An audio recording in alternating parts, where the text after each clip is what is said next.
The former Alaska Governor Sarah Palin has just spoken out about the oil spill in the Gulf of Mexico. She isn't backing off of her very vocal support of new fuel exploration. In an online statement, Palin writes, and I'm quoting her, "I repeat the slogan, drill here, drill now. Not out of naivete or disregard for the tragic consequences of oil spills. My family and my state and I know firsthand those consequences. I continue to believe in it because increased domestic oil production will make us a more secure, prosperous, and peaceful nation." That just coming in from Sarah Palin. In Louisiana right now, the governor, Bobby Jindal, says emergency crews are doing everything they can to protect the state's fragile coastline from that massive oil slick. The state National Guard troops are trying to make some preparations right now in case they're formally called up to help. Governor Jindal has asked the Defense Department to approve funding for the deployment of 6,000 National Guard troops. Our Pentagon correspondent Chris Lawrence is joining us now with more on what the U.S. military is doing on the ground, in the air, at sea to deal with this enormous crisis. Chris. Yeah, well, both the U.S. Air Force and the U.S. Navy have both already sent assets down there to help in the cleanup effort. The Defense Secretary Robert Gates today authorized 2 C-130 planes to begin to start flying over that area as soon as the weather allows them to. Now, these C-130s are equipped with what's called a modular aerial spray system. What it does, think of back when you saw those planes going over the wildfires out west, somewhat like that, but these are a little different in that they shoot this special chemical from the side in more of a focused pattern. And what that does is that chemical will allow it to break up some of the oil that is collecting on the surface of the water. The U.S. Navy has already sent more than 60,000 feet of that inflatable boom. That is used for is to try to rope off some of the oil spill, try to collect it in certain areas, or to keep it from going closer to shore, depending on how it's deployed. The Navy has also sent 7 skimming systems. What those do, they're kind of they're towed behind what you would think of as a boat, and what that does is kind of skim the oil off the surface, and then it's rung through you know, sort of a wringer. Think about like if you were at home and you've got a dirty mop and you kind of squeeze it out, trying to squeeze out the oil, separating that oil and the water. Wolf? What are the plans for the National Guard to get involved? Well, the Navy has already sent about 50 civilian contractors down there to help. Governor Jindal, as you mentioned, has put in the request to pay for about 6,000 National Guardsmen for the next 3 months, which is pretty much what they're looking at in terms of the cleanup effort. What this means is that Governor Jindal has the power to mobilize his National Guard anytime he wants. He could do it today, could have done it yesterday, or the day before.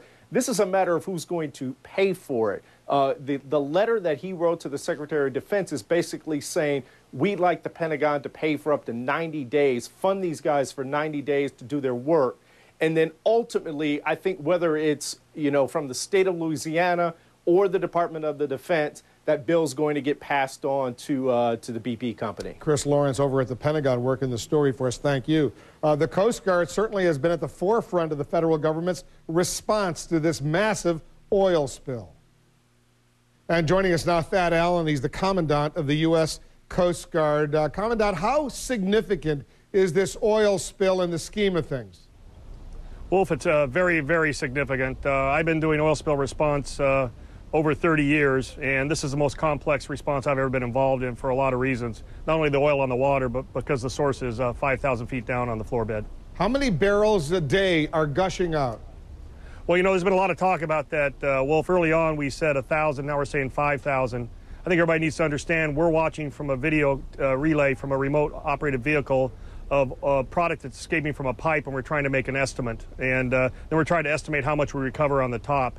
I think 5,000 barrels a day is a good estimate for now, but I think we need to understand we could have something catastrophic happen down there. We need to be prepared for a worst-case scenario, and that's where we're headed. Because you saw the story in the Wall Street Journal that maybe it could go up to 25,000 barrels a day.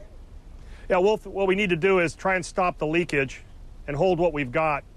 The first quarter of action, if we could do it, would make the blowout preventer work. That's the automatic valve that was supposed to close that either didn't close or only closed partially. Absent that, we need to try and control the leakage, and BP is looking at putting cofferdams over the source of the leaks and then piping that oil to the surface. That's a challenge because they're trying to engineer the fittings that have to operate at 5,000 feet. Another novel thing that we've looked at today we're going to be testing is actually putting a pipe down to the source of the leakage and putting dispersants on it as it actually exits the pipe, and see if we can't make it to disperse in the water column before it hits the surface. But the long-term fix is going to be to drill a relief well, relieve the pressure, and cap the existing well. Well, that could take weeks, if not months. Isn't that right? That's correct. And in the meantime, the environmental disaster to the coast, to the whole marshland, all the wildlife there, everything else, it's going to be horrible. Yeah, Wolf, the big factor here is, and I think the public needs to understand, I think there may be a perception out there that we're changing our estimates or don't know exactly what's going on. We know exactly what's going on. We're getting up-to-date satellite imagery and projections from NOAA. What's happening is Mother Nature gets a vote. And the wind is changing and it moves the slick in different directions, and sometimes that's favorable and sometimes it's not. Right now it is not favorable because the wind is out of the south and southeast. Had it continued where it was a couple of days ago, it very well could have impacted the Mississippi or Alabama coastline. So we have a huge amount of resources. The question is trying to understand where it's going to come ashore and be ready when it does, and that's what we're doing. You're a straight talker. Who do you blame for this disaster? I'm not in the blame game right now, Wolf, because I'll tell you why. There's a dual investigation that's been impaneled, one for Minerals Management Service and one by the Coast Guard under the signature of both Secretary Salazar and Secretary Napolitano. We need to understand what happened on the drill side of this on the wellhead. We also need to understand what happened up on the ship because we don't know the source of the explosion. We don't know why the blowout preventer did not work. And because of that, we've committed to do a joint investigation together with total transparency and produce a set of facts from both Interior and Homeland Security, which will identify the source of the problem. But this is going to be very complex, bordering on some of the very complex investigations the National Transportation Safety Board does. Bottom line, your worst case fear, this could be worse than the Exxon Valdez? Well, total loss of that wellhead with a pipe going down 18,000 feet to a reservoir is something that I don't think anyone else wants to think about, but we have to consider and be ready for in a worst case. The Exxon Valdez was about 11 million gallons, but it was in a fixed ship. We knew the size of it. We knew exactly what we were dealing with, and while it was bad, it was measurable. The problem here is we have a leak that's uncontrolled right now, leading to a source of oil that's it's not infinite, but it's very, very large there. And we're not going to know the total impact on the oil release until we actually shut it down. In the meantime, we're trying to prevent as much oil loss as possible. Commandant, good luck to all the men and women who are working with you. Good luck to everyone involved. The stakes here are enormous. Thank you, Wolf. This just in to CNN, the U.S. Coast Guard now saying it is responding to an overturned oil rig in an inland canal near Morgan City, Louisiana. The rig is not leaking fuel at this time, the Coast Guard says, but 500 feet of containment boom has been deployed around the rig as a precaution. We're going to update you as soon as we get more information. Another worrisome development. And remember what Senator Bill Nelson of Florida told us at the top of this hour. They now expect the oil from the Gulf of Mexico to start reaching the beaches of Florida by Monday. We're watching all of this. This is a significant story. Much more coming up.